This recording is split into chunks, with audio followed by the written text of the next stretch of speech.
അപ്പോൾ നമ്മൾ ഇത്തവണത്തെ വിഷു കൈനീട്ടം കൊടുക്കാനായിട്ട് എത്തിയിരിക്കുന്ന ആദ്യത്തെ വീടാണ് ശ്രീകൃഷ്ണം. ശ്രീകൃഷ്ണം എന്ന് പറഞ്ഞപ്പോൾ എനിക്കൊരു ഐഡിയ ഉണ്ട് ഇവിടം വരെയൊക്കെ വന്ന സ്ഥിതിക്ക്, പക്ഷെ ഓർപ്പിക്കാൻ പറ്റൂലല്ലോ. നമുക്ക് എന്തായാലും നോക്കാം. അപ്പൊ ആദ്യത്തെ വീടാണ്, വന്നോളൂ നമുക്ക് കാണാം ആരെയാണ്.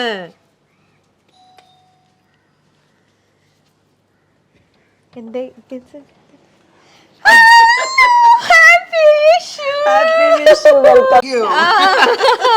ഞാനൊന്ന് ഗസ് ചെയ്തു.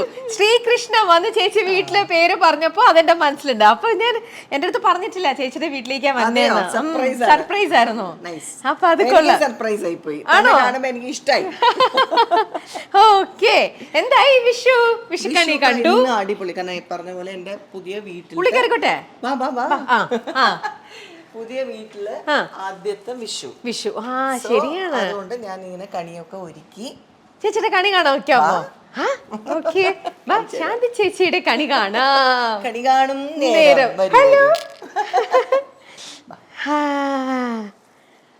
ശാന്തി ചേച്ചി തന്നെയാണോ വെച്ചേ? ഞാൻ തന്നെ വെച്ചത്. അവള് പിന്നെ ജസ്റ്റ് സഹായിച്ചു. എന്റെ തന്നെയാണ് ഐഡിയ. ഓ, ഞാൻ സ്ഥിരം ബാംഗ്ലൂരിലും ഒക്കെ ഉള്ളപ്പോ US ലും ഉള്ളപ്പോഴെല്ലാം കണി വെക്കും ആണല്ലേ? അതെ.